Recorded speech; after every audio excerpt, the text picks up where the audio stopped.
igual que en otra oportunidad, de invitarlos a suscribirse a este canal y así podrán ver todos los videos ya publicados, más este les sirva para conocer algunos aspectos muy resumidos de la gerencia integrada de hidrocarburos, lo cual es un condensado del libro de gerencia integrada de campos de hidrocarburos.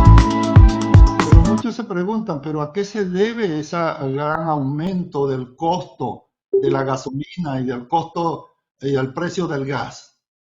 Por supuesto que se debe. Si le pones restricciones a la industria petrolera para que explore y produzca, por lo tanto su producción se va a restringir. Y al restringirse la producción y aumentar la demanda, los precios se disparan. Ese sí es la ley de la oferta y la demanda. Entonces, si alguien está en contra del petróleo, pero después se queja de que la gasolina aumenta, uno mismo es el que está causando que la gasolina aumente y que aumente el gas y que la factura de gas me llegue el doble de lo que me llegó el mes pasado. Entonces, lleno mi tanque de gasolina con el doble de con que lo llenaba antes. Entonces, es por eso mismo, porque se le están poniendo cada día más restricciones a la industria petrolera, pero la demanda sigue y por lo tanto aumentan los precios. Otro punto que nombro y lo mencioné en el artículo esta presentación, primeramente lo hice como un artículo, un paper que lo publiqué en la revista Petroleum, en otras redes sociales y en algunas páginas web petroleras, que es el apoyo financiero que Rusia ha tenido, pero abiertamente, en contra de los no convencionales en Europa, en Canadá y en Estados Unidos para evitar la autosuficiencia de gas. Y aquí puse el vínculo de esta revista que hace ese análisis y lo demuestra. Algunos me contestaron en las redes sociales que esto no es creíble porque este es un artículo periodístico y es la opinión del periodista. Sí, pero el periodista lo escribe, este periodista Austin Jack, lo escribe basado en hechos reales y en documentos que los tiene como fuente. Y ahí está todo lo que ha hecho Rusia, especialmente él menciona el caso en 2012 de que Bulgaria estaba tratando ya de abrirse a las actividades de las petroleras no convencionales con las lutitas, pero inmediatamente fue bloqueado por los grupos ambientalistas radicales en ese país. Y después en 2013 cayó Rumania. Rumania también trató de hacer algo en cuanto a la exploración petrolera no convencional, pero fue bloqueado. Entonces, ahí se demuestra cómo desde el punto de vista ambiental, muchos de estos grupos ambientalistas radicales estaban financiados por Rusia. ¿Por qué? Porque si se llega a Europa a ser como Estados Unidos, que se hizo prácticamente autosuficiente en la producción de petróleo, y si Europa se hace autosuficiente en la producción del gas, toda la producción de Rusia, que es transportada por el gasoducto hacia toda Europa, entonces romperá Europa su dependencia de Rusia. El otro punto es que con base a estos aspectos que he mencionado, esto me está llamando fuertemente a la reflexión y me pregunto, ¿será esto una moda pasajera? ¿O es el inicio de una confrontación con bases anticientíficas en la cual se acusa a los combustibles fósiles como una maldición para la humanidad, en vez de ser una bendición, como lo digo en el título del libro? La tendencia en la opinión pública mundial y en agrupaciones profesionales también es de imputar a esta fuente energética como es una maldición, causante de los males de la humanidad. Por lo tanto, las acciones deben concretarse hacia la implantación de la disminución o la eliminación de los combustibles fósiles a nivel global.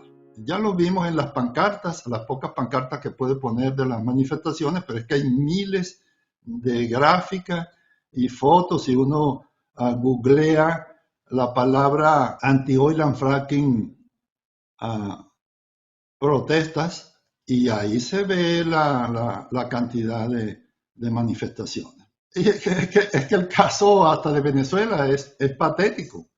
Allá en Venezuela los analistas, los que se decían expertos en hidrocarburos, siempre lo tildaban como el excremento del diablo. Y a los que trabajamos en la industria petrolera éramos vistos como antipatriotas, desde que empezó la nacionalización de la industria hasta en las etapas iniciales de la dictadura. Y todavía, y lo hemos visto aquí en conferencias que han dictado, que todavía culpan al petróleo del subdesarrollo de Venezuela, y que el petróleo convirtió a Venezuela en una economía rentista. Esa es la palabrita que usan mucho, sobre todo los analistas de izquierda. De tal manera que estos eslogans gozan de mucha simpatía a nivel global, promovidos por temas de moda como el calentamiento global, el cambio climático, con esas utopías muy hermosas de salvar al planeta, a la madre tierra, para hacernos más verdes y apoyar la transición energética, green and renewable energy, la descarbonization, net zero, fossil free, CO2 sequestration y muchos otros que ya están llevando a dictar políticas de Estado en países industrializados y hasta en los países subdesarrollados y hasta infradesarrollados como Venezuela, que no tengan nada que ver con esto. Por lo tanto, estimados colegas, se visualiza un futuro muy sombrío para la industria y más importante aún, para el retroceso de la humanidad, cuyos primeros indicios ya estamos viendo. Entonces, como esa tendencia pública, de la opinión pública, es considerar a los combustibles fósiles como causantes de los males del mundo, ya las acciones se están implantando y están orientadas hacia su disminución o más radicalmente hacia su eliminación en el término de 30 años.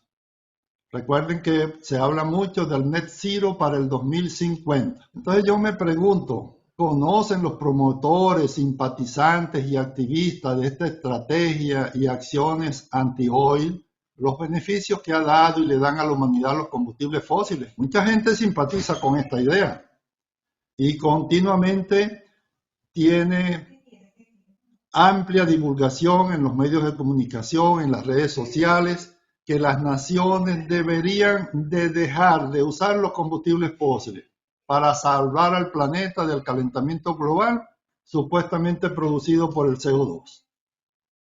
Yo me pregunto, ¿sería esto viable? ¿O más bien nos arrastraría a los indicadores similares que tenía la humanidad en la era preindustrial? Yo concluyo que ahí sí estaría la verdadera catástrofe, similar a lo que ocurre cuando la gente se enamora de una utopía inviable, como se enamoró el pueblo venezolano de esa utopía inviable de la implantación de un sistema comunista en Venezuela, que muchos decían, no, eso no va a ser posible, como Cuba, no, vale, eso nunca se va a poder llevar a cabo. Y se embarcan en eso y se llevan a cabo sin medir las consecuencias. Por eso es que digo que el caso que hemos vivido en Venezuela es patético. Y creo que este impacto en la prosperidad para el mundo son desconocidos por los promotores, los simpatizantes y los activistas actuales. El caso de Venezuela es extraordinario porque yo le diría, así como le digo a mucha gente, amigos, colegas y conocidos, que todavía, o que como esto está de moda en América Latina, de apoyar a la izquierda, yo les digo, pero bueno, pero vayan y vean al socialismo real, al comunismo real, vayan a Venezuela y vivan allá. No que vayan como turistas con dólares y tarjetas de crédito. Vayan y vivan y trabajen y ganen $2 mensuales para que vean lo que es la destrucción de un país y producto también de la destrucción de su industria petrolera.